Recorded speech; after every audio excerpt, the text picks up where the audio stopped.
En ese contexto, el ya que chuchas es muy importante dentro de lo que tú dices y señalas, Rodrigo. A ver, dos temas. El INEC nos acaba de entregar unas cifras del 16% de empleo pleno, creo que están un poco pasadas de lo esperado, hemos comentado varias veces, pero me inclino que debe estar por un 25%. ¿Por qué? Por el número de despidos que había y comenzamos en el 38. Despidos, desvinculaciones, por N razones. Pero si ya la posición del electorado es esta posición de que ya, que sea quien sea, ¿no deberíamos realmente repensar el tema del famoso voto obligatorio por un voto facultativo, en donde el que vaya a votar sea el que realmente le importe por quién está votando? Porque más allá de quién sea el candidato, que ya, primero no tenemos candidatos, no hay inscripciones todavía, y comparto con Sedatos, todo en este momento es de especulación. Hay muchos precandidatos, de los cuales la gran mayoría ni siquiera tiene partido político.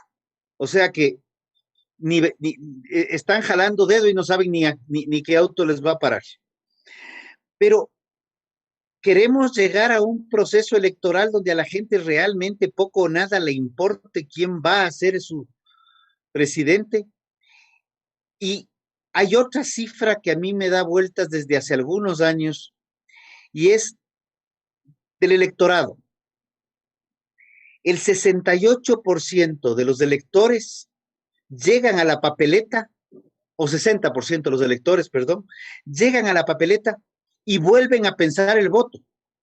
Puede ser que la gran mayoría ratifique su posición, pero vuelven a pensar el voto.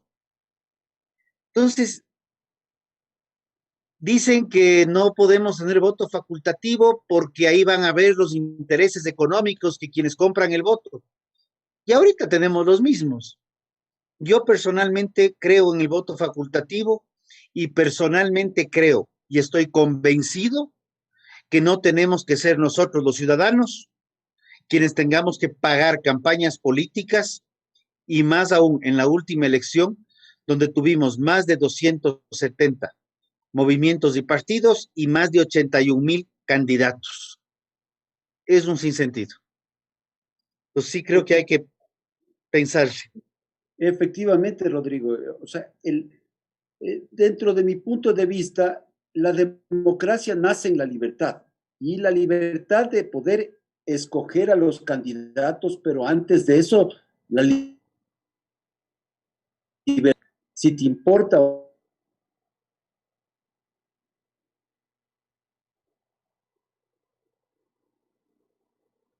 no importa. Por un lado. Por el otro lado, también, Rodrigo, tenga esto en otras palabras, lo que te quiere decir es que nosotros estamos pagando a personas con nuestro dinero para que se den una vuelta por el país. Entonces, esos dos temas creo que sí hay que pensarlos efectivamente. Es indiscutible, el código de la democracia está hecho y está orientado a que tengas que tener un partido político, lo cual creo que es real y creo que es válido, y creo que los movimientos tienen que migrar a ser partidos políticos. Eh, Creo también firmemente en que tenemos que ideologizar un poco más la política. No podemos seguir con la política mediática de la carita que figura, sino tenemos que ver qué ideología está atrás y analizar no solamente al candidato, sino al equipo político y al equipo de trabajo del candidato. Tenemos una democracia aún inmadura, tenemos una democracia que tiene que crecer, pero como tú dices, la democracia se fundamenta en la libertad. Yo comenzaría planteando en la libertad de decidir si quiero o no quiero votar, porque luego de esto el voto blanco es perverso, porque abre puertas, por más arcángeles que tengamos, abre las puertas a que a alguien se le caiga una rayita en el candidato de su predilección. Y el voto nulo es un voto rechazo. Y ese voto de rechazo a la estructura política es un voto que también hay que medirlo con mucho tino.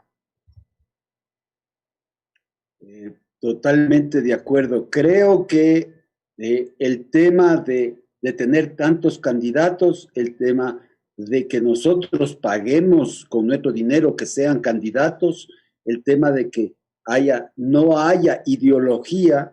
Y en esto tienes toda la razón, Rodrigo. En este tema bien importante de la ideología, existen candidatos que no tienen partido y que están buscando partido. Y que no importa si es partido de izquierda o de derecha, eso tendrá que reformarse en algún momento. Acuérdate que Osvaldo Hurtado ya hablaba de la ley de partidos y más tarde no sé si tú me puedes decir por qué fracasó. Bueno, tenemos una ley de partidos, tenemos una serie de cosas y el Código de la Democracia consolidó mucho de esto. Pero sí necesitamos repensar nuevamente esto, porque fue el Código de la Democracia, nombre rimbombante, porque creo que en eso sí debo reconocer que el gobierno pasado fue muy, muy creativo, no solamente en la propaganda, sino en los nombres de las diferentes leyes y de un poco de cosas. Pero el Código de la Democracia viabiliza que tengamos, faculta o favorece, es la palabra más exacta, favorece el bipartidismo, dos partidos fuertes, y la última reforma al Código de la Democracia, donde ya teníamos un sistema electoral complejo, porque tú tenías un código que decía que utilices el método de Webster, que es donde se respetan minorías. Entonces, tú coges mayorías, minorías y puedes voto unipersonal. Se apostaba para el voto así en las elecciones nacionales y ponías el método de Hunt, que es un método que favorece a las mayorías, porque es el voto en plancha, porque se hace pites, por decirlo en palabras criollas, el voto cuando tú votas en unipersonal. Pero en este momento se cogió lo peor de los dos métodos y el sistema electoral que vamos a tener va a ser un Webster en plancha.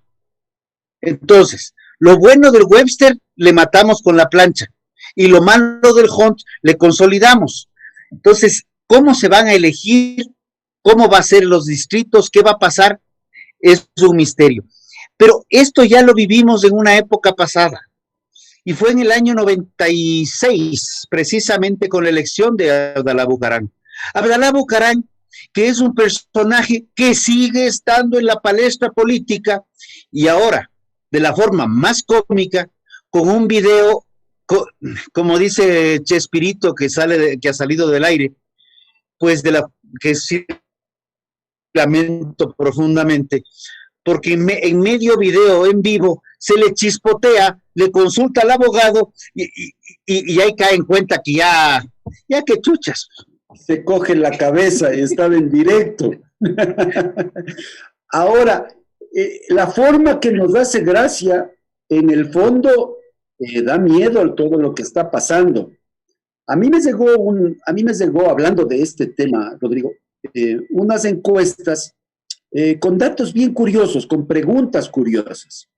Una pregunta es, ¿dejaría que su hijo sea novio de la hija de Álvaro Noboa, Guillermo Lasso, de Otto?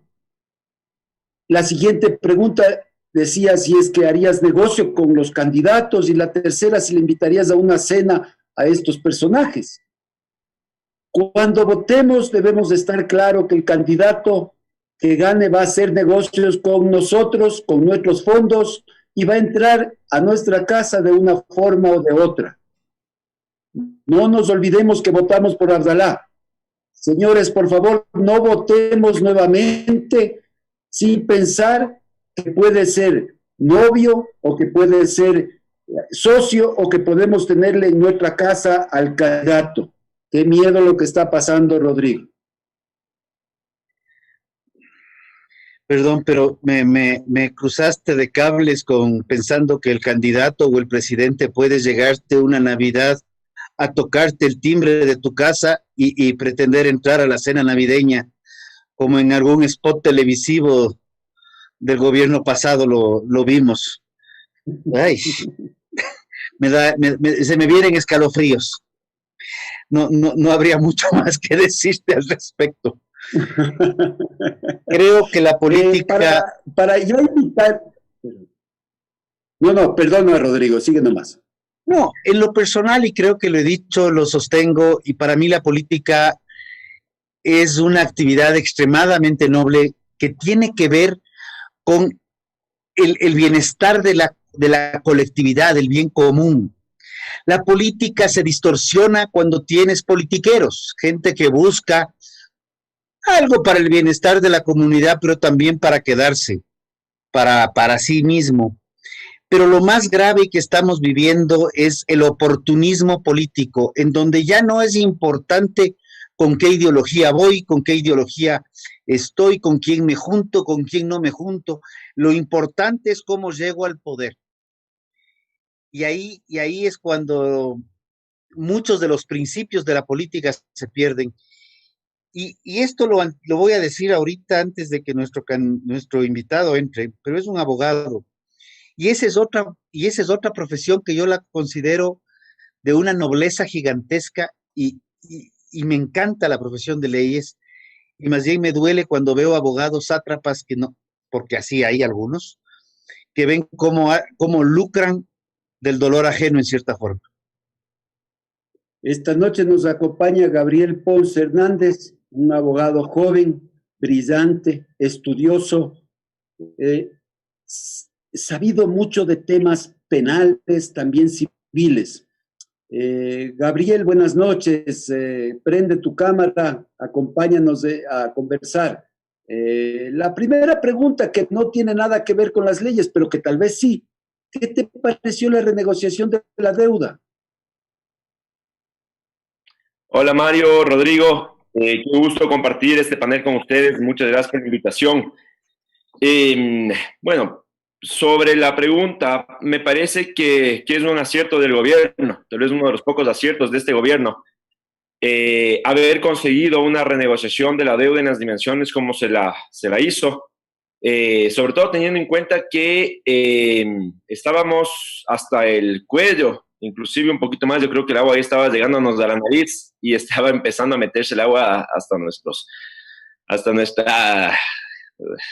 el fondo de nuestro cerebro. Y la verdad estábamos en una situación bastante delicada, sobre todo pensando en los próximos meses y sobre todo en los años venideros. De tal manera que este acuerdo que se consiguió, este aplazamiento del pago de las deudas, esta reducción de los intereses que hay que pagar sobre el capital, nos da un poco de oxígeno y sobre todo le va a ayudar mucho al gobierno que viene. En eso también creo que el gobierno acertó, porque el gobierno no pensó en el gobierno de ahora. El gobierno pensó en este momento en el país, y yo creo que eso hay que aplaudir.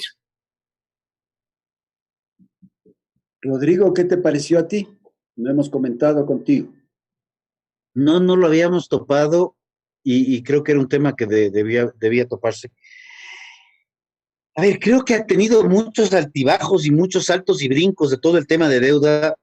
Fue muy cuestionada la decisión en el mes de marzo de pagar parte de la deuda y pagar las cuotas que correspondían, para precisamente poder, en principio, recibir 2.000 millones y poder renegociar. Creo que son mensajes, y estoy convencido que son mensajes positivos que se dieron al mundo, sin esperar que la situación se complique al nivel que se ha complicado. Y creo que en ese aspecto se ha llevado una buena estructura. Hay políticamente mucha gente que se opone a pagar deudas en esta pandemia, pero los países que están saliendo las están pagando. Caso contrario, no estarían renegociando y no estarían buscando mecanismos. Sí fue preocupante cuando se anunció la renegociación de los bonos, justamente horas antes, porque esto fue horas antes de la salida del vicepresidente, y se anunció que ya se tenía un acuerdo. Luego salió el vice y en lo personal me preocupé, pero me alegro que se haya cerrado y creo que tanto el gobierno como particularmente Richard se merece un voto de aplauso. Yo te digo, personalmente, lo mejor de la negociación es la seriedad con la que se enfrentó la negociación. O sea, los resultados son producto de haberlo hecho con seriedad. Esto conlleva que nosotros ahora tengamos un gobierno en este punto que sea absolutamente claro y que transmita de valores de seriedad a los ecuatorianos que asumimos la vida diaria. Esto en contraste, porque vimos en el 2009 cómo destruimos nuestra propia credibilidad y cómo el presidente más tarde anunciaba que si no podíamos pagar las deudas, no importa, lo hagamos con tarjeta de crédito. La destrucción moral que vivimos en estos momentos son producto, muchos de estas actitudes y conductas de los líderes pasados. Yo personalmente saludo a Richard Martínez porque te digo que su convencimiento ha ido más allá de la voluntad del gobierno. Yo creo que Richard ha sido una pequeña luz en esta oscuridad. Comparto plenamente. Bueno, y todavía nos quedan algunos meses de gobierno y en esos meses de gobierno vamos a tener que ver dos cosas curiosas. Este gobierno inició, y creo que fue de los primeros decretos en la cual se dijo, vamos a dialogar por decreto, un decreto que hablaba del diálogo. Entonces todo el mundo tenía que dialogar por decreto. Luego dialogamos y seguimos dialogando. Y ahora, por ley, y es lo más lindo, por ley tenemos que hacer lo más básico. Si por decreto dialogábamos, ahora por ley tenemos que llegar a acuerdos. Y creo que en vez de tener que llegar a acuerdos por ley, personalmente creo que nos deberían dejar llegar a acuerdos sin tener la rigidez de una ley que nos acompañe. Y hablo particularmente de un documento que tiene una mentalidad de fines del siglo XIX, escrito en el XX, y radicalizada la mentalidad y filosofía del siglo XIX hace unos pocos años, que es el Código del Trabajo. Ahí más bien, Gabriel, ¿qué opinas? ¿Qué nos comentas? Bueno, yo creo que aprovechando la introducción que acabas de hacer sobre el tema del Código del Trabajo, yo creo que el Código del Trabajo es el principal lastre que tenemos nosotros como país ahorita, que nos impide progresar. Estamos anclados en un pensamiento social de los años 60, que nos ha vedado la oportunidad de buscar oportunidades para nosotros, para nuestras empresas, para nuestros empleos y empujarle al país hacia adelante. Tenemos un serio inconveniente respecto de la antigüedad que representa ese código y que lamentablemente no lo han reformado, no lo han valorado y no lo han hecho porque lamentablemente la política tiene miedo de la reacción social. Y esto es un problema muy grave, porque como país no deberíamos tener miedo a la reacción social. Si es que es necesario reformar un código, cambiar las leyes porque se lo debe hacer, bueno, pues simplemente hay que hacerlo y se acabó el asunto. Y yo creo que estando ahorita el país como está y el mundo como está, creo que me atrevería a utilizar la célebre frase que ha caracterizado esta semana del "qué chuchas" de Guillermo Lazo para reformar integralmente el Código de Trabajo y hacer un Código de Trabajo moderno, adecuado a la realidad económica, a la realidad social y un código que no espante a la producción, que no espante al inversionista, más bien que lo atraiga. Entonces, si es que tenemos miedo de los sindicatos, bueno, estamos fregados porque nunca vamos a avanzar y nunca vamos a poder desarrollarnos como país. De tal manera que en la situación en la que se encuentra hoy por hoy el país, yo diría que peor ya no creo que podríamos llegar a estar. Y si es que podemos estar peor, bueno, no va a ser mucho más grave de lo que ya estamos. Entonces, creo que es el momento oportuno para hacer una reforma integral al Código del Trabajo y empezar de cero nuevamente. Y sobre todo, bueno, aprovechando este discurso político que tal vez está haciendo Estados Unidos, de pretender o de buscar que todas las empresas americanas que están en el Asia vengan a Latinoamérica.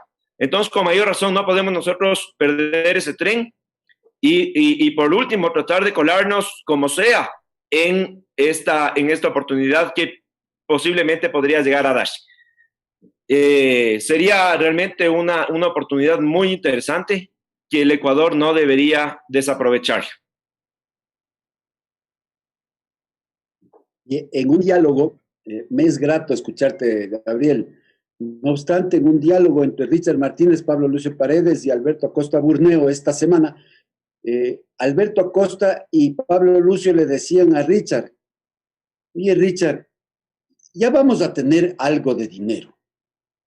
¿Por qué ese dinero, en vez de que vaya a gasto corriente, por qué no mandamos hacia la reactivación de las personas, de las empresas, de todo el sector afectado?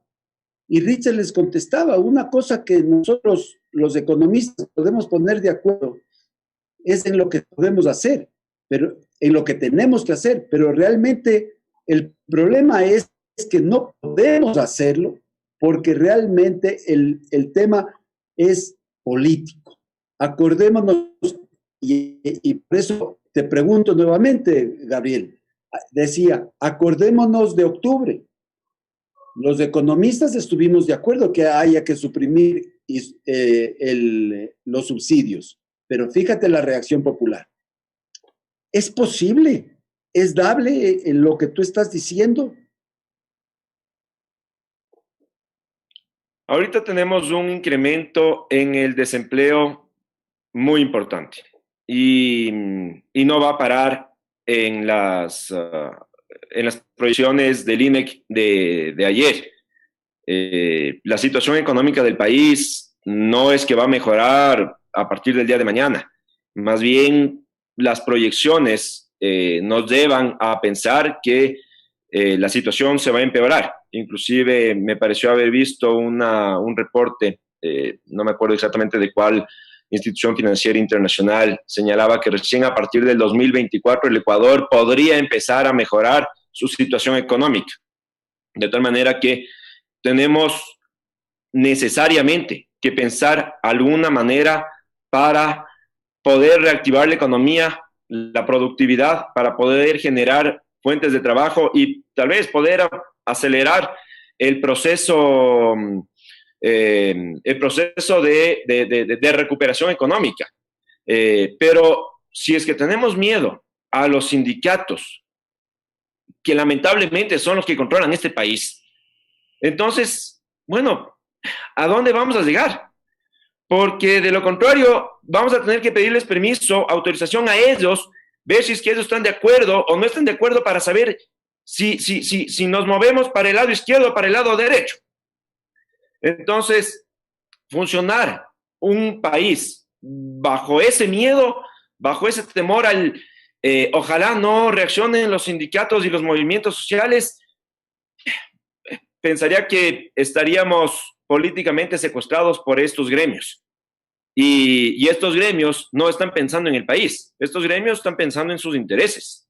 Y eso yo creo que se tiene que transparentar, se tiene que decir frontalmente, porque de lo contrario, ¿qué esperamos nosotros como país? ¿Qué podemos esperar nosotros como país? ¿Necesitamos un código del trabajo nuevo? Por supuesto que necesitamos un código del trabajo nuevo. ¿El código del trabajo que tenemos ahorita sirve para la reactivación económica o para generar fuentes de empleo? Lamentablemente no. Lamentablemente no. Y lamentablemente ese problema no viene únicamente por el código del trabajo. Ese problema viene inclusive desde la misma Constitución, que en la parte del régimen laboral señala que está prohibida la contratación por horas, por ejemplo. ¿Por qué? Porque se precariza la situación laboral. Pero ¿cuánta gente ahorita quisiera tener un trabajo por horas para por lo menos poder ganar algo para llevar a su casa? En ese sentido, significa que estas restricciones impuestas para proteger a los trabajadores, lo que están haciendo es precisamente lo contrario, perjudicar a esas personas a quienes ellos buscan proteger. Entonces, ¿necesitamos una reforma integral del sistema laboral? Absolutamente. Necesitamos, tal vez, una reforma constitucional para que se puedan hacer trabajos por hora. Necesitamos. Y necesitamos porque la gente necesita trabajar, no por otra razón. Y hay una cosa adicional. El retrógrado código de trabajo que nosotros tenemos establece la jubilación patronal, buscando como un interés loable el de beneficiar a los trabajadores una vez que cumplan los 25 años de trabajo. Pero ¿qué es lo que sucede? Precisamente el código de trabajo está consiguiendo lo contrario. Antes de que el empleado llegue a cumplir 20 años, la empresa ya le desvincula del lugar de trabajo.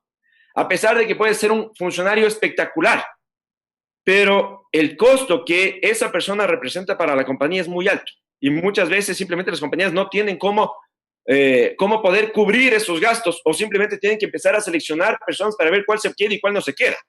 Entonces, esas intenciones, tal vez bien intencionadas, valga la redundancia, pudo haber sido adecuado, pero lamentablemente la situación actual no nos da para eso. Y si es que tenemos que reformar aquello, así se nos paren de cabeza los sindicatos, creo que hay que hacerlo por el bienestar del país. Eso es importante. A ver, yo les quiero plantear un par de cosas. Primer tema, Octubre Negro, así es como se lo debería denominar para la historia. Octubre Negro no fue un levantamiento social por un tema de subsidios. Fue algo que venía preparado y articulado con mucho tiempo de antelación, porque un nivel de ese calibre de paralización nacional no fue casual, no es algo que se prepara en 3, 4 días de agache. Había muchísimo dinero involucrado, una logística impresionante, y los subsidios fueron un detonante, pero nada más, porque lo único que se anunció fueron los subsidios. Segundo, el tema del código, ya el mundo nos lo viene diciendo los últimos años, los índices de competitividad mundial ponen 3 trabas principales al Ecuador, es sobre regulación laboral, tramitología, que es impresionante, aquí creamos todo lo que podamos hacer en trámites, y los temas tributarios. En los últimos años, yo he estado participando directamente en el Consejo Nacional de Trabajo y Salarios. Ya con el gobierno pasado, la última sesión del Consejo y el acta en su parte final consta, ya habla de algo que para mí es fundamental. No hablar de pago mensualizado, sino hablar de pago sobre productividad. Pago por resultados, básicamente. Eso dice el acta del Consejo. Y ese es uno de los graves problemas que tenemos. Si tú tienes un código que no puedes despedir, que el despido, que la renuncia tiene un bono adicional y el despido es económicamente casi inviable a un mal trabajador, pues tú estás favoreciendo a que la gente se quede y que no necesariamente tenga que ser eficiente. Y yo sé que esto es políticamente incorrecto decirlo, pero es así. El otro tema es, ¿por qué no pensar? En algún momento se me ocurrió decirlo, que lo que necesitamos es un código que tenga un artículo único. Acuerdo entre las partes, fin del código. porque ya realmente lo que tenemos es un freno a la contratación. En el año 2014 a diciembre, las cifras del INEC nos hablaban de que el empleo pleno en el Ecuador bordeaba el 49.6%. En diciembre del año pasado cerramos con el 38.6%. O sea, ¿qué tanto más queremos seguir perdiendo? Y esto sabíamos que se iba a perder entre un 2 y el 5% adicional de empleo sin expectativa de tener una pandemia del calibre que la que tenemos. Y a esto hay varios acuerdos en el Consejo, varios acuerdos bien interesantes. No pudimos obviamente llegar a un acuerdo por la traba ideológica de la Constitución del trabajo por horas, pero ya se habla de jornadas abiertas, en base a acuerdo entre trabajador y empleador, en donde puedan trabajar menos días, más horas por día, o más días, menos horas por día, respetando las 40 horas de la semana.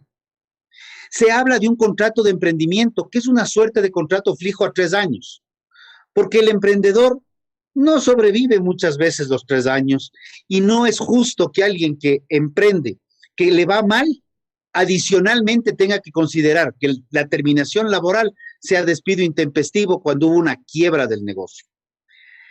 Uno de los puntos más importantes, un poco en un tira y afloja, con respecto es el tema de la jubilación patronal. El promedio de contrato laboral actualmente es de 6 años, entre 5 y 6 años, la gente no dura más. Muchos jóvenes buscan nuevas experiencias y cambian más veces de trabajos. Entonces, la jubilación patronal está siendo afectada entre un 5 y un 6% de los trabajadores. Nadie más se beneficia de eso. Y obviamente las empresas se protegen de eso. Y es comprensible por lo que tú mismo has dicho, Gabriel. Se planteó un esquema, no hubo acuerdos en porcentajes, pero se planteó un esquema que del salario se cree un fondo individual, así como el IES tiene actualmente el fondo de cesantía o el fondo de reserva, que son fondos individuales, y se abrió la posibilidad para que este fondo sea en una capitalización privada también. Y con eso el trabajador pueda trabajar 2 años en una empresa, 5 años en otra, 18 años en una tercera, y al final de sus 25 años de labores pueda decir, ok, quiero retirar mi fondo o no. Porque hay otro tema que puede también ser complejo. La expectativa de vida en los años 50 y 60 era de 50 a 60 años. Actualmente la expectativa de vida es de 83 años. Entonces, una persona, y bueno, hablemos claro, Mario, Rodrigo, somos jóvenes y estamos ya más bien, de acuerdo al Código del Trabajo, ya estamos apuntando a ver cómo nos jubilan, a guardarnos en una casa, y no tiene pies ni cabeza también eso. O sea, realmente el código es un lastre, y me encanta ese término, es un lastre, es lo más complejo que tenemos.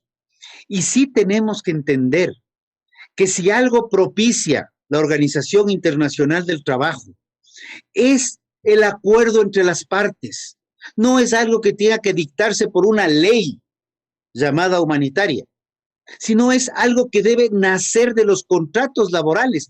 Sí, que no haya abusos, completamente de acuerdo, pero que haya la flexibilidad para que tanto trabajadores como empleadores puedan llegar a acuerdos. Si alguien quiere trabajar por horas, que lo haga. Y solamente para concluir, en el estudio que presentó Deloitte en el mes de diciembre, todo el mundo se enfocó a cuánto se debía subir el salario.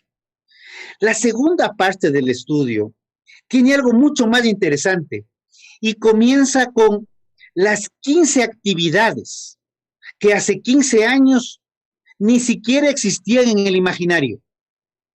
Influencers, community managers, telemedicina, a mí todavía no me cuadra en la cabeza, pero existe. Son actividades que están vigentes y que si tú las quieres aplicar vía código laboral, es imposible. Tan imposible como plantearse lo que se planteó en un momento, que al teletrabajo ahora que es tan común, le tengamos que poner tarjeta de inicio, tarjeta de fin y cuantificación de horas extra a la persona que está en su casa y que está cumpliendo con un objetivo en el horario y las horas que esa persona puede.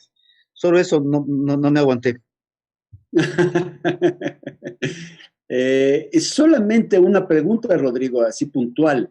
Cuando dices estábamos en el 38%, estábamos en el 40 y algo por ciento para el empleo pleno, ¿sobre qué número estás diciendo tú? El 38% de empleo pleno sobre la población económicamente activa. Así es como mide el INEC, el ENEMDU. Y sobre ese ENEMDU es lo que acabamos de ver, las cifras que acaba de plantearnos, en el 16 punto algo por ciento sobre población económicamente activa, no población en edad de trabajar. Y ahí hay que revisar bien. Sí me parece que están un poquito excedidos, con todo el respeto al INEC, pero sí descuadra. Bueno, el ministro dice que se han perdido 150,000 empleos, porque ahí hay unas cuentas de nuevos contratos y fuera de contratos. Luego tenemos lo que dice el INEC. Personalmente, me gusta más la cifra que nos determina el IES, porque ahí están las afiliaciones. Y la afiliación nos dice si tiene plenos derechos o no los tiene. Y a eso es lo que deberíamos sustentarnos. Y a menor empleo, y este es un tema que no sé por qué no se discute en concordancia, a menor empleo, menor probabilidad de sostenimiento del IES. Yo no entiendo cómo pueden tratar los temas el IES por su lado y el Código Laboral por otro. Si no hay empleo, no, el IES no funciona. Y quienes hemos aportado y quienes estamos aportando y quienes tenemos ahí algún recurso, pues estamos viéndolo con mucho miedo. Me quedo con lo del IES un ratito. Gabriel, Rodrigo plantea varios temas, pero dentro de esos temas me gustaría preguntarte algo bien concreto, que es el 16% de 10 millones de habitantes. Esto es 1.600.000 personas tienen empleo pleno. De ese 1.600.000, acuérdate, Gabriel, que aproximadamente 1 millón trabaja para el Estado. Trabaja para el Estado central 600.000 y para los municipios otros 400.000. Estamos hablando de que 600.000 personas únicamente trabajan en el sector privado productivamente. La ley debería ser general, Gabriel. ¿Qué pasa cuando ya la ley llega a esos niveles? ¿Qué debemos hacer? Bueno, claramente algo no está funcionando. Y bueno, podríamos decir que algo no funciona independientemente de la pandemia que realmente alteró, creo que el cronograma de todos. Y esta pandemia es la causante de la mayor cantidad de desempleos que han habido, inclusive de desempleos provenientes del mismo Estado. Hace poco tiempo, canales públicos o medios públicos despidieron como a 500 personas en un solo día. Entonces, eso significa que la situación también está afectando al Estado.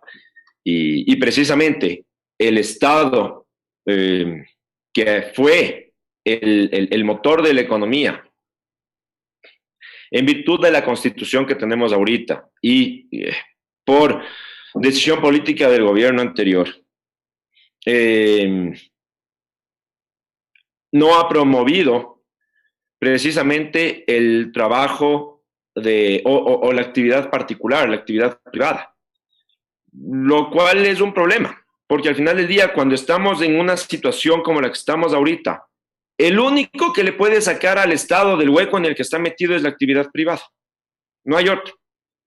De tal manera que aquí es cuando se empiezan a caer esas construcciones mal armadas o ideológicamente insostenibles en el tiempo y en la realidad, de que es el Estado el que debe ser el motor de la economía. Y para que sea el motor de la economía, entonces tenemos que hacer todas las leyes estatistas y controlar o restringir la actividad privada porque el Estado tiene que controlar inclusive hasta cómo se hacen los negocios particulares. De tal manera que las empresas ahora ya no pueden dedicarse a producir, sino que tienen que dedicarse a emitir informes al SRI, a las demás entidades de control, y eso lo único que hace es que el país pierda competitividad, perdamos producción y perdamos posibles fuentes de empleos. Entonces, cuando llegamos a una situación como la que estamos ahora, resulta que la única boya de salvación que hay es la empresa privada.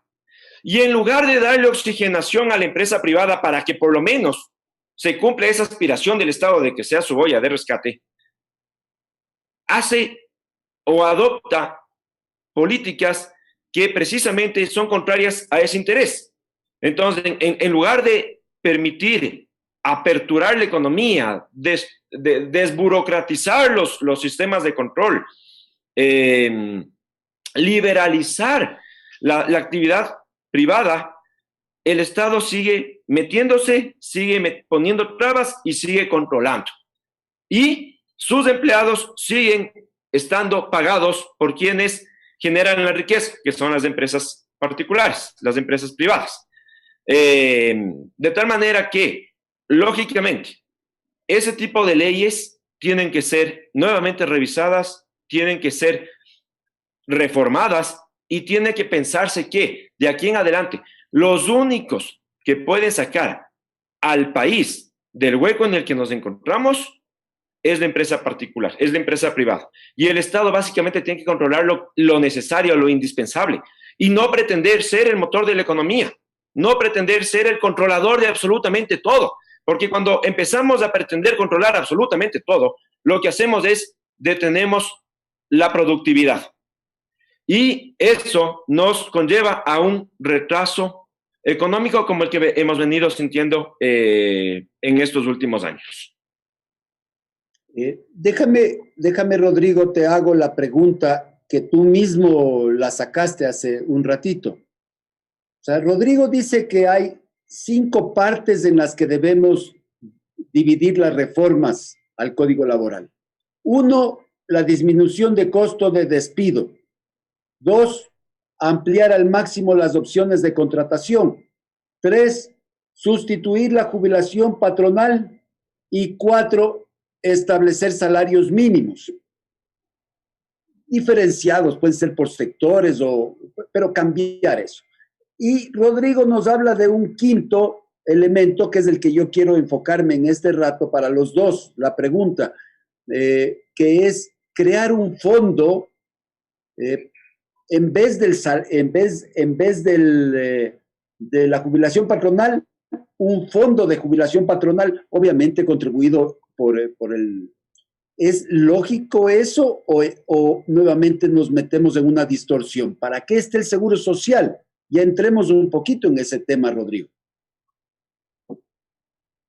A ver, cuando se creó la jubilación patronal a nivel de Código de Trabajo, tuvo una connotación con los trabajadores del ferrocarril, porque era gente que venía trabajando muchos años y la lógica era que había que compensarles por ese tiempo.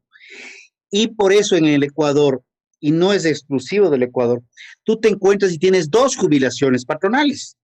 Tienes la jubilación que te da el IES, o sea, que no es patronal, pero o sea, se aporta desde el patrón, y tienes la jubilación patronal, en donde se duplica. La jubilación patronal ha tenido varias propuestas de reformas y sin embargo, más bien todas han ido distorsionándose. Y si no me falla la memoria, fue por los años 60 en la cual se valida que quede como jubilación patronal adicional y actualmente ya hasta queda como una de las reformas de la época de Borja, ya quedó esto como santificado en la ley. Lo que se está viendo es que la jubilación, como decía, beneficia a un 5 o 6% de los trabajadores. Más del 90% no llega a la jubilación patronal. Entonces, lo que se buscó a nivel del Consejo Nacional de Trabajo y Salarios, que es el órgano tripartito validado por OIT, con sindicatos, con empresas, y donde el gobierno hace de árbitro, y lo preside obviamente, pero hace más de árbitro que de partícipe, se buscó esta figura para poder sacarle adelante la jubilación patronal considerada en el código, porque ya está como derecho adquirido. Y no se topa la jubilación del IES, que son dos temas distintos. Entonces ahí, no sé si te respondo ahí un poco lo que voy, pero ese es un tema que hay que cambiarlo definitivamente, porque la empresa pequeña principalmente, que ha tenido trabajadores, que les ha ido bien, gente que se integró al cuerpo de trabajo, gente que forma un equipo verdadero, es gente que tú no quieres desvincular por ningún concepto. Y se quedan. Y llega un momento en que una empresa de 15, 20 personas puedes llegar a tener 7, 8 trabajadores que entran a jubilación patronal. Estás hablando de un porcentaje importante y que tienen que ser reemplazados por nuevos trabajadores porque ya se jubilan, pero siguen en una nómina permanente de por vida. Con el incremento de la expectativa de vida, inclusive hay unas declaraciones de un primer ministro japonés, si no me falla la memoria, en que decía, por favor, les pedimos a los jubilados que se mueran pronto. Y esto pasó también en un país escandinavo. No, yo me reí y me tuve que sentar a buscar y en efecto hay un pedido formal así. Porque claro, tú tenías unos documentos actuariales que decían que la gente se va a morir después de tanto tiempo y en base a eso se programa cuánto se le debe pagar mensualmente. Pero claro, si ese periodo dura 10 años más, esa plata tiene que salir de alguna parte. O sea, y es políticamente incorrecto decirlo, pero es económicamente real. Por eso es que no creo que se le chispoteó y no creo que es una... Paul Granda, justamente, en su paso por el IES, hizo mención en el mismo momento de tiempo, con una coma de por medio, de que hay que revisar la jubilación patronal y el número de años, y por otro lado, hizo referencia a que la expectativa de vida estaba por los 83, y la gente sumó y dijo, nos van a hacer que nos jubilemos a los 83 años, que no era la posición formal.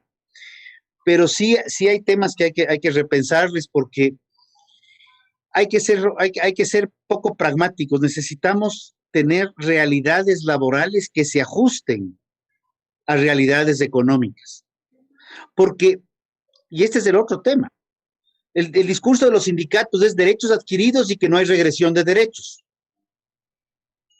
Podemos estar de acuerdo. El otro lado es, sin trabajadores no hay empresa. Y los dos son leyendas urbanas. La revolución tecnológica 3, 4.0, 5.0 y robótica genera empresas sin trabajadores. O sea que ahí se cayó la una. Y la otra, cuando tú tienes, y me voy a quedar en diciembre, un 38% de la población con empleo y un 62% sin empleo, las leyes deben velar por los intereses de las mayorías, no de las minorías. Y si los intereses de minorías, que en este momento son mucho menores, están afectando a las grandes mayorías, ya no es un tema de regresión de derechos, es un tema de otorgar derechos a todos quienes se los merecen, basándome todavía en el documento aprobado en el 2008. Gabriel, la misma pregunta, dice Rodrigo, disminuir costos de despido, ampliar al máximo las opciones de contratación, eliminar la jubilación patronal, establecer salarios mínimos diferenciados por edad y la quinta, hacer un fondo. ¿Crees tú que es necesario hacer un fondo? Bueno, en general, ¿te parecen bien estas 5 reformas que está planteando Rodrigo? Yo estoy de acuerdo. Yo sí creo que es necesario bajar los costos a la empresa, los costos incluye también los temas de despido.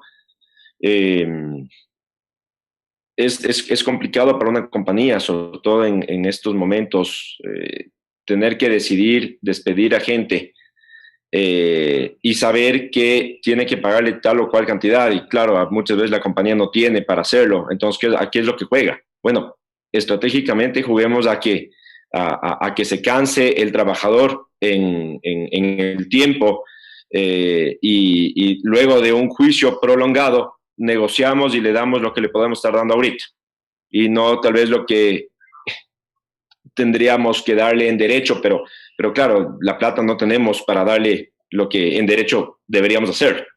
Entonces, juguemos a que nos demanden y les damos largas y luego de eso negociamos. Entonces, claro, nuevamente volvemos al tema de esa protección que el código busca a favor de sus trabajadores. ¿Qué es lo que está haciendo? Todo lo contrario, les está perjudicando.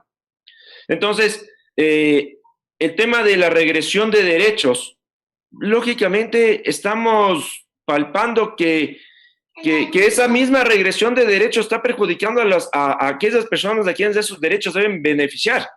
Entonces, la respuesta es, nos mantenemos rígidos y cerrados en esa posición en donde vemos que ese número de beneficiarios en realidad es un número inferior a las personas o a los trabajadores que se beneficiarían con una apertura en el sistema de contratación laboral. Si es que es así, lógicamente, ya no estamos hablando de un beneficio mayoritario y de derechos adquiridos, sino lógicamente estamos diciéndole que gracias a estos derechos adquiridos estamos perjudicando a la mayoría.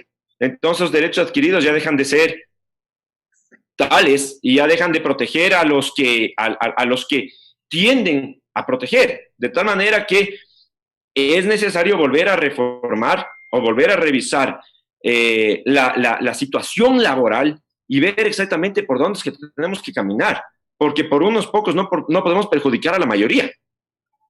Entonces, ¿es necesario flexibilizar el código de trabajo o la contratación laboral, para no hablar de un código de trabajo, sino de contratación laboral? Lógicamente es necesario hacerlo. ¿Es necesario dar cierto margen de protección a los trabajadores? Bueno, también, porque por el otro lado hay empresarios que abusan de su posición y perjudican a los trabajadores. Entonces, lógicamente, tampoco puede ser absoluto para el un lado ni absoluto para el otro. Hay que buscar tal vez un equilibrio que beneficie a todas las partes. O sea, tal vez no podríamos llegar a un sistema como es en los Estados Unidos, en donde yo le contrato a la persona, no me gusta el año, y al año le digo, te fuiste y se acabó el asunto, se acabó aquí la relación laboral.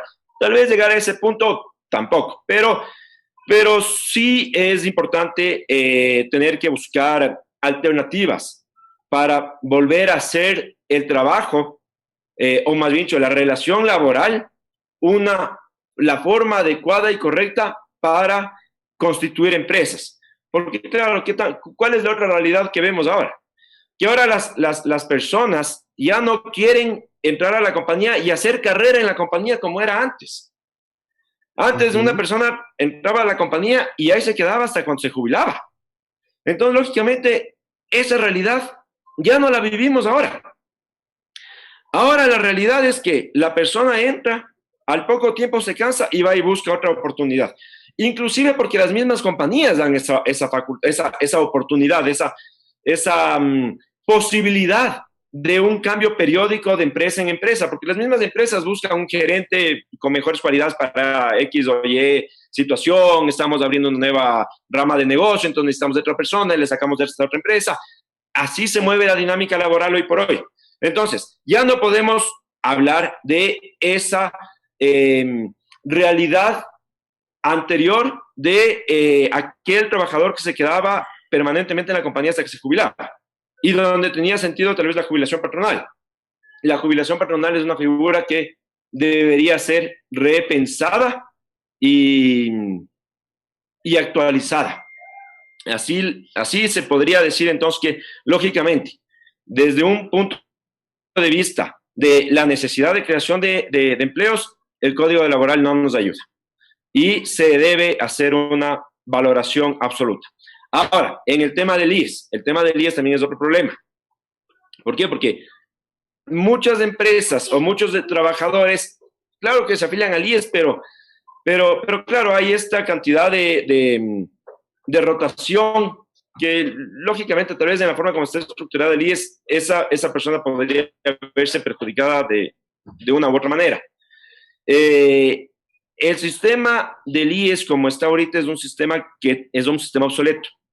Y uno de los principales cambios que tal vez a mí se me ocurren, se debería hacer, es partiendo porque en el Consejo del IES no debería estar un representante del Ejecutivo. Porque en el momento en el que está en el representante del Ejecutivo ya estamos politizando la situación institucional del IES. Y eso produce inconvenientes a los empleados. De tal manera que el IES debería ser un ente absolutamente autónomo y trabajar con sus propios recursos y sin ningún tipo de injerencia política. ¿Cómo se debería designar a los representantes del IES? Bueno, tendríamos que pensar. Pero de entrada no debería estar ahí una persona que represente al presidente de la República.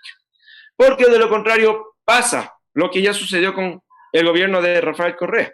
Tenemos este 40% de aquí, que en realidad es inactivo, que es ocioso, como él decía, entonces tomémoslo para financiar las obras del gobierno. Al final del día es la plata del Estado y después nosotros mismos como Estado le devolvemos la plata al IES.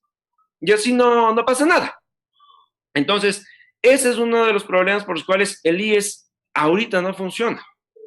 Y, claro, finalmente, hacer este fondo para asegurar la jubilación de los empleados, yo creo que estaría bien, no en la forma como está pensado ahorita, pero se debería idear algún mecanismo para que inclusive los mismos afiliados tengan voluntariamente el gusto y la intención de poner su plata ahí, porque llegarían a saber que al terminar su vida laboral, su plata está guardada adecuadamente. Entonces, la gente ahorita desconfía en el IES, por supuesto. La gente ahorita quiere poner su plata en el IES, nadie quiere poner la plata en el IES. Entonces, algo no está funcionando. Y, lógicamente, eso tenemos que volver a reestructurar. No sé si es que el sistema colombiano sea el válido, vimos que el sistema chileno no es el correcto. Entonces, claro, tenemos varios modelos sobre los cuales se podría buscar una solución. Yo quería compartirles algo que me acaba de llegar, y es así. Precisamente hablábamos de cifras, y hablo de las cifras comparativas diciembre 2019, julio 2020. El IES tiene varios tipos de afiliados, entre los cuales tiene los que son los contributivos. Afiliados voluntarios, que persona decide afiliarse voluntariamente, se han perdido 11.689 afiliados voluntarios. El sector público ha desvinculado, por la razón que fuere, 21.098 personas. El sector privado es donde más desvinculaciones hay, que son 251.356 personas. De estas desvinculaciones, solamente un 9% eran vía despido intempestivo, aplicando el artículo 169, numeral 6, que eso quería consultarte luego. Pero las principales desvinculaciones están entre diciembre y mayo. Ya junio, julio, la tendencia baja, pero claro, sí hay una caída importante al final del día de casi 300.000 personas que salen del IES, comenzando con 3.116.000, ahora a 2.820.000. O sea, es prácticamente un 10-12% de empleo pleno que se ha perdido, que es lo que yo me refería, que me parece que el 16 era un poquito exagerado, pero desde del 38, si yo le bajo 12, 12-13, estoy más o menos en el 25% que me parece que les había comentado. Pero esas son las cifras del ya IES, ¿no? Ya no es que es un tema de encuesta, sino son las cifras total y absolutamente pragmáticas. Y ahí te pregunto, ¿qué opinas tú de la llamada interpretativa al artículo 169, numeral 6, que se lo puso desde la Asamblea en la ley humanitaria y su desenlace final? Bueno, la verdad es que lo que la Asamblea hizo fue plasmar normativamente resoluciones judiciales que ya se adoptaron con anterioridad. Es decir, que antes de que entremos en la pandemia, eh, la aplicación del artículo que habla sobre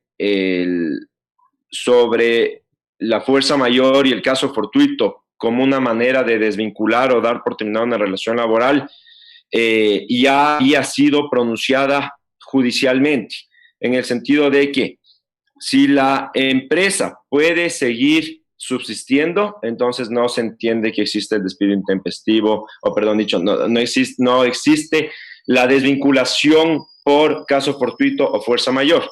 Entonces, al final del día, lo único que se hizo es se recogió lo que la jurisprudencia o los pronunciamientos judiciales ya habían señalado previamente.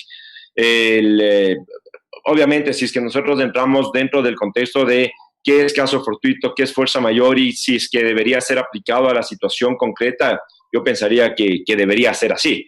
¿Por qué? Porque es una situación absolutamente imprevisible.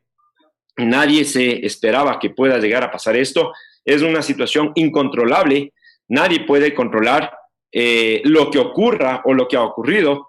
Y evidentemente, no creo que se debería llegar al exceso que se ha dado en la interpretación y ahora lo que es ahora una resolución normativa, una disposición normativa, de que para que pueda haber esta desvinculación se debe dar básicamente por liquidada la compañía y el negocio tiene que cerrarse. Esa es una opinión personal mía, creo que es excesivo. Pero ya los pronunciamientos han sido dados, el Congreso o la Asamblea Nacional ha recogido ese mismo pronunciamiento, lo ha plasmado en la ley humanitaria y eso es lo que hay.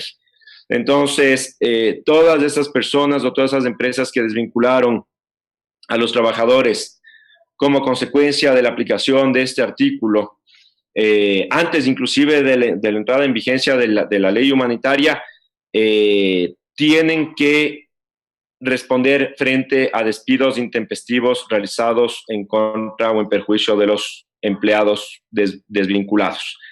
Lo que sí sería vigente a partir de la entrada en vigencia, valga la redundancia, de esta ley humanitaria, es que además de el pago que tienen que hacer por el despido intempestivo, si es que la separación del trabajador fue como consecuencia de el caso fortuito fuerza mayor, entonces tiene que adicionar el 1.5 por el valor de la indemnización que originariamente debería haber recibido o debería recibir.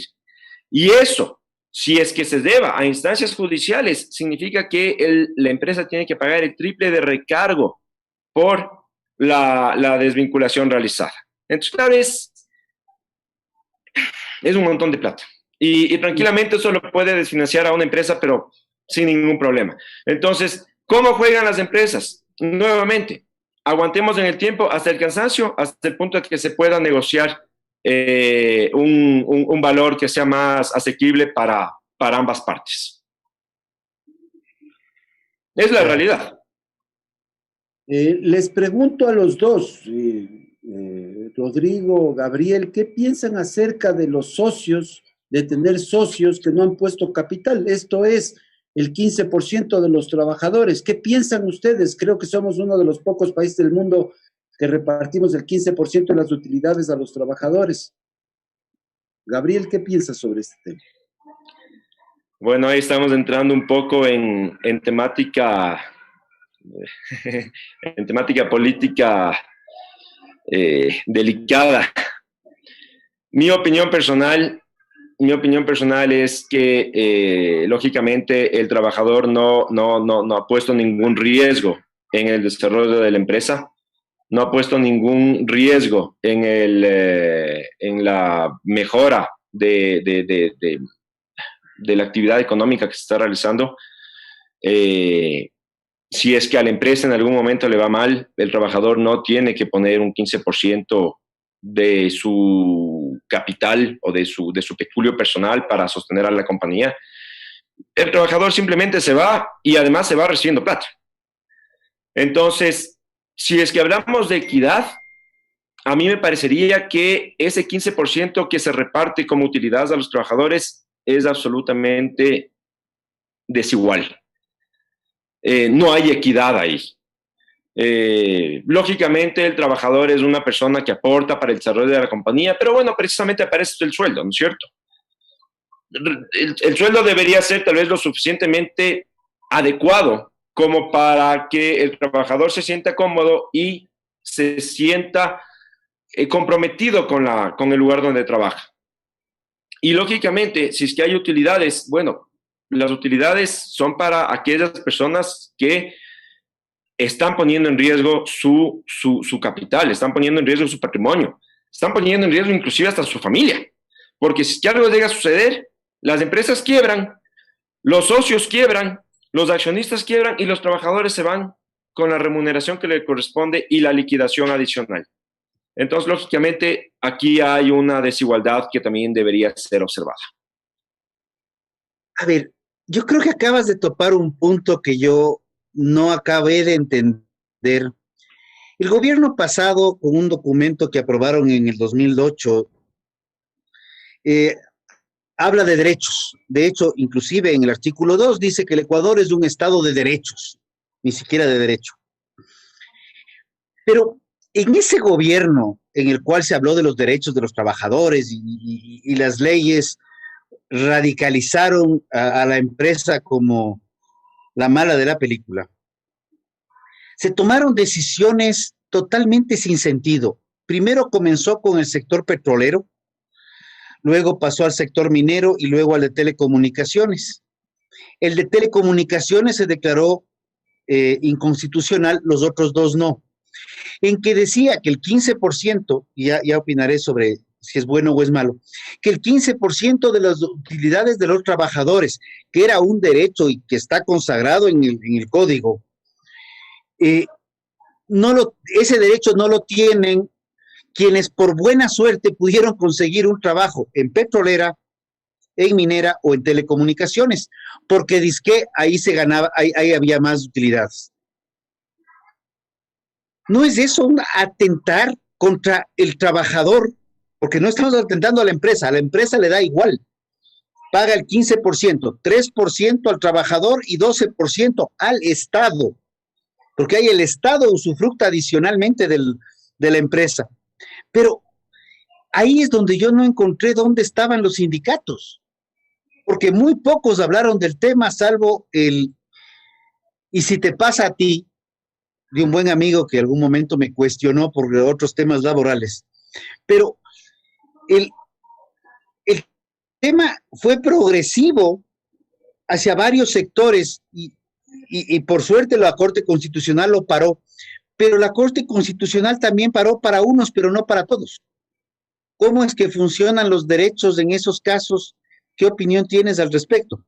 Porque el 15% de utilidad trabajadores en este momento está considerado como un impuesto más que se paga.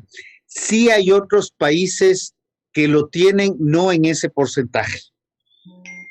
Es una suerte de compensación al buen desempeño de los trabajadores.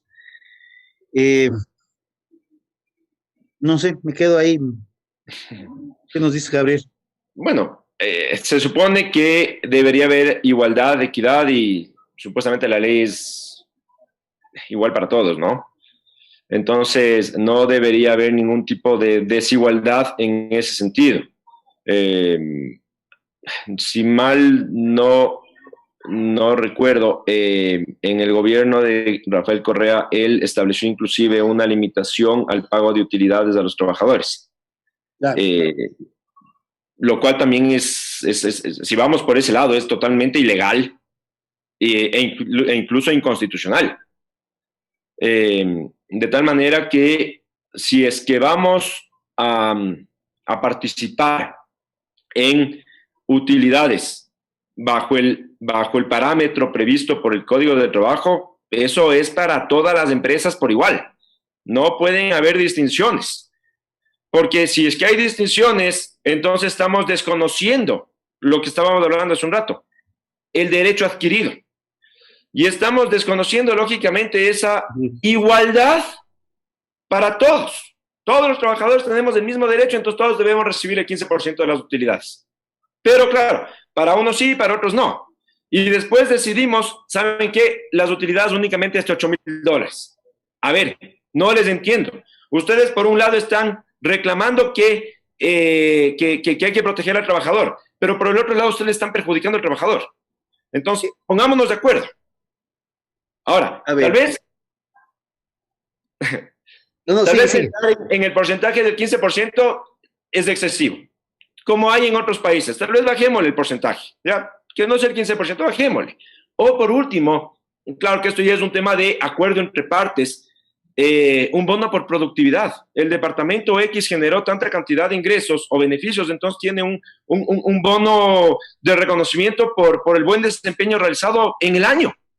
Y qué mejor satisfacción para el trabajador que ser reconocido por su calidad. Es mucho mejor que recibir una utilidad.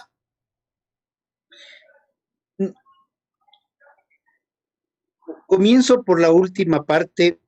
Alguna vez entrevisté a alguien y me dijo, vea, la estabilidad laboral me la gano yo. Y le dije, a ver, ¿cómo es eso? Me dijo, verá, yo voy a ponerme a trabajar y le voy a demostrar que yo valgo la pena para estar trabajando con usted. Y creo que así debería ser. Yo he trabajado y me gusta cuando entrar a trabajar por productividad. Porque también hay gente que realmente la productividad es nula. Y eso lo dicen las cifras. Ojo, no estoy hablando de mí, estoy hablando de las cifras nacionales. Tenemos una productividad laboral entre 6 a 10 veces menos que países latinoamericanos. No me meto a comparar con países europeos. Pero por el otro lado me hiciste acuerdo de algo y es la famosa, yo les llamo documento, ¿no? Me cuesta llamarle constitución, lamentablemente. El documento del 2008 de 300 años y de todas las maravillas estratosféricas mundiales, curiosamente creo que ha sido de los documentos constitucionales, y voy a usar la palabra que tanto se cuestiona a veces, pero ha sido de los más violados desde su propio origen, porque se aprobó y fue modificado previa publicación, después de aprobado. Y en este espacio, y ahorita que estamos solamente entre tres, pues, para que, como tú tal vez no sabías, justamente algo que queda claro.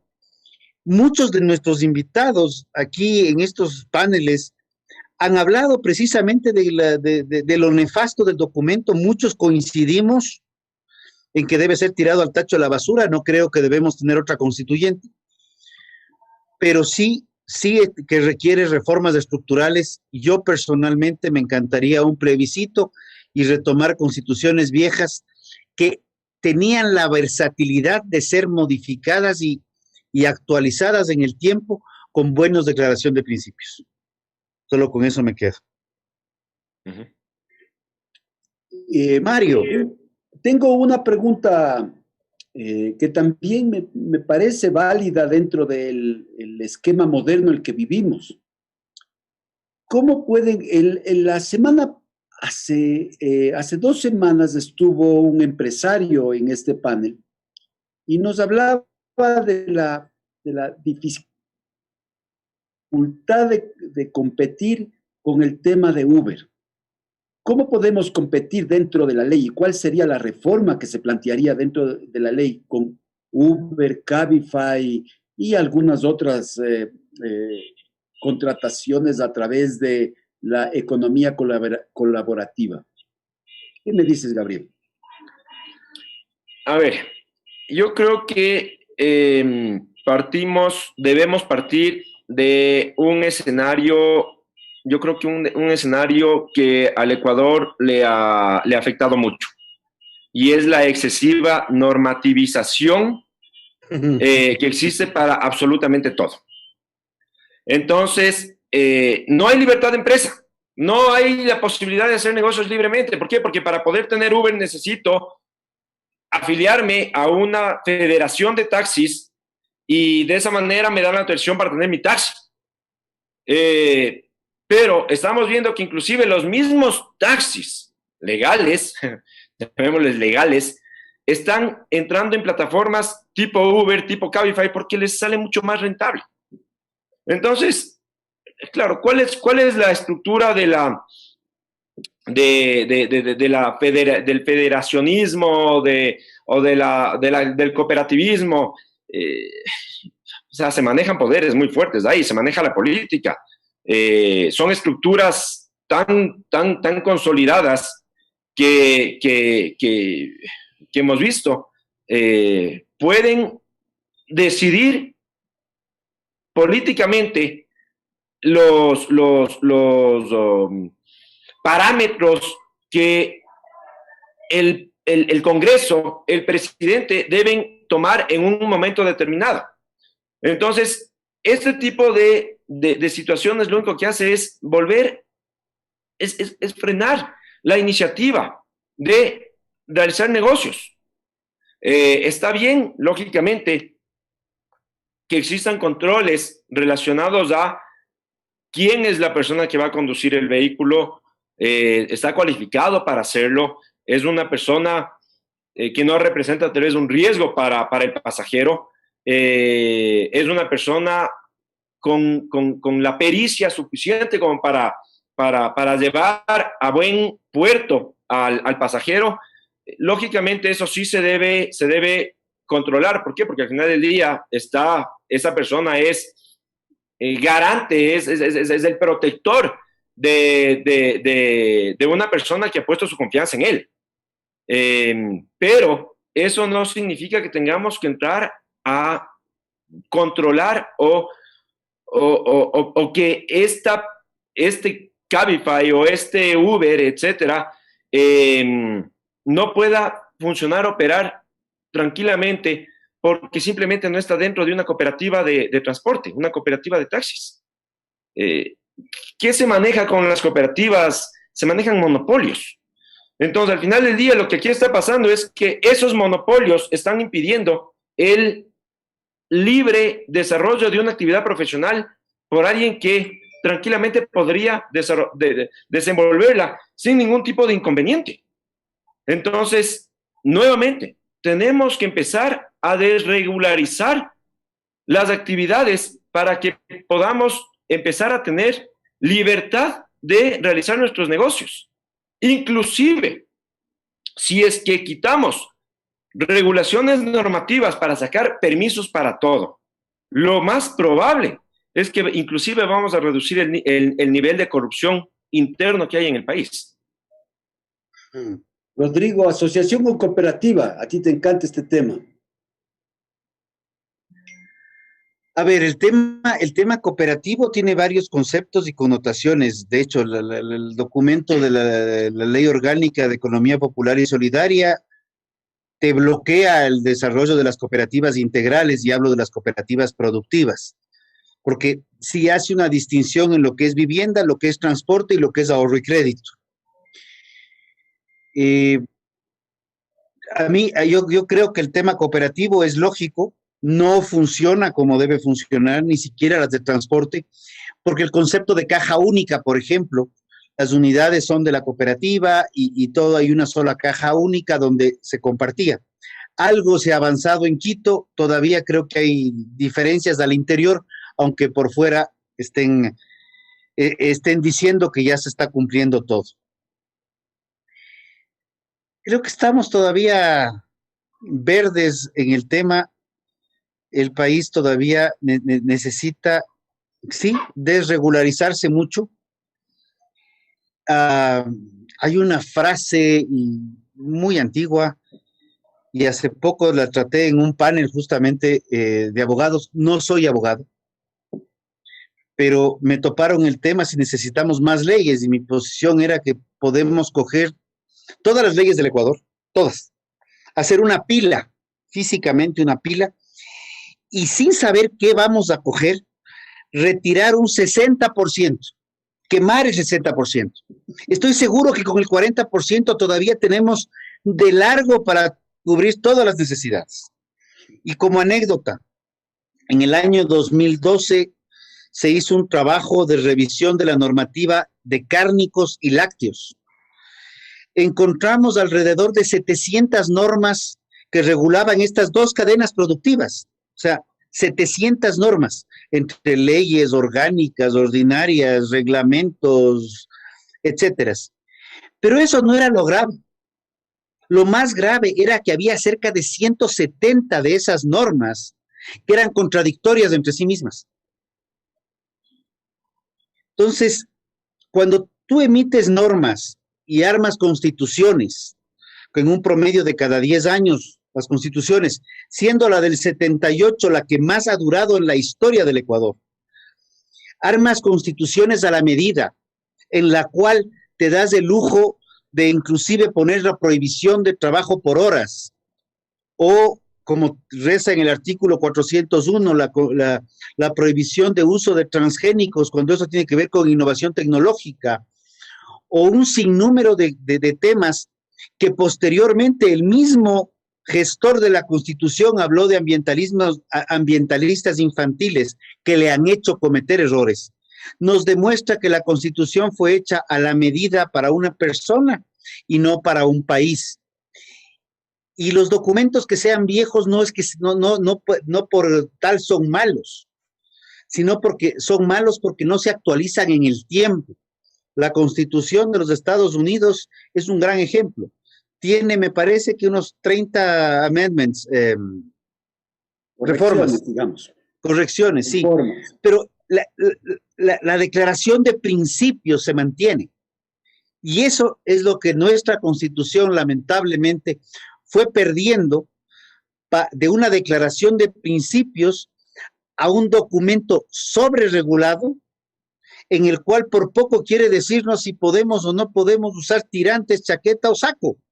O sea, no tiene sentido. Y a eso, todas las leyes que nos encanta, porque creemos y hemos aprendido socialmente a que si queremos que algo cambie, tenemos que hacer una nueva constitución. Y tenemos que reformar la ley. Y si el Uber, necesitamos una ley orgánica. Y si ya no es Uber y es Cabify, necesitamos otra ley orgánica, porque ya es otro concepto distinto. Ese tipo de cosas son las que nos tienen como nos tienen, y con esto yo ya me voy despidiendo también, porque el tiempo, aunque ha sido muy ameno, se nos va acabando. Se nos va acabando. Y quisiera tus palabras finales. ¿Qué nos recomendarías finalmente sobre, hemos hablado de la Constitución, hemos hablado de la ley y el Código del Trabajo? Gabriel. Bueno, yo la recomendación que haría es, pensando en que estamos cerca de nuevas elecciones y coincidiendo con lo que ustedes estaban exponiendo al inicio de este programa, piensen muy bien en quién van a votar y qué es lo que quieren como país en adelante. Porque si es que seguimos como estamos, lamentablemente no creo que podamos llegar muy lejos. Y ojalá, si seguimos como estamos, ojalá avancemos por lo menos un paso y no retrocedamos 10, como posiblemente pueda suceder. Entonces, ojalá lo que está sucediendo ahorita en el país, en el mundo, nos permita abrir los ojos para darnos cuenta que el estatismo no nos conviene, que el excesivo sistema normativo no nos conviene que tenemos que dejar que exista libertad de empresa, con ciertas regulaciones, por supuesto, pero que no debe haber el intervencionismo estatal absurdo como el que tenemos ahora. El Estado tiene que ser un Estado pequeño, eficiente y dedicarse a lo que tiene que dedicarse. El Estado no puede ser un motor de la economía, el Estado no tiene por qué tener una empresa minera, el Estado no tiene por qué tener una empresa petrolera, el Estado no tiene por qué tener una universidad, el Estado no tiene por qué tener tantas cosas innecesarias que tiene, que lo único que hace es generar gasto, generar burocracia y eso genera corrupción, genera negociados, genera todo eso que estamos viendo ahora en el día a día. Entonces, el Estado tiene que simplemente concentrarse a cumplir su función básica de administrar el Estado. El resto hay que dejarle a la empresa privada, hay que dejar a la iniciativa privada. Hay que pensar en ser lo suficientemente productivos como para que Amazon, en lugar de querer ir a Colombia, venga acá al Ecuador.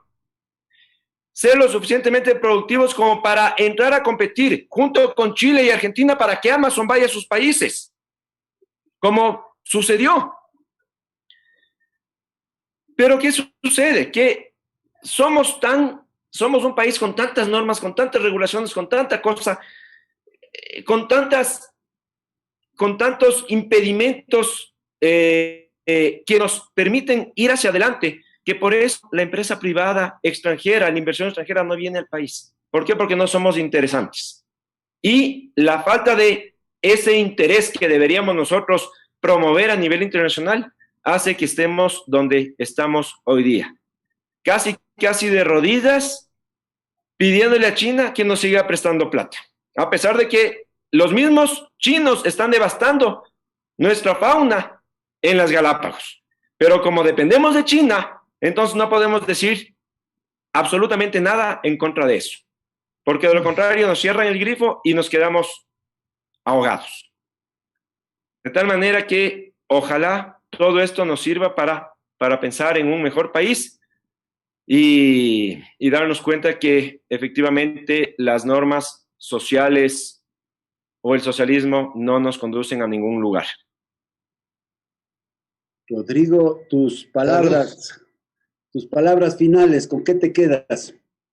Resumo, más privado, menos Estado. Y si queremos tener resultados diferentes, hagamos cosas diferentes.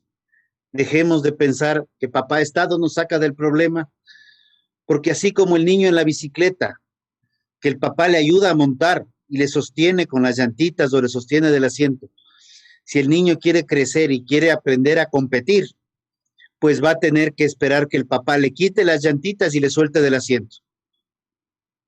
Creo que así es como cerraría yo.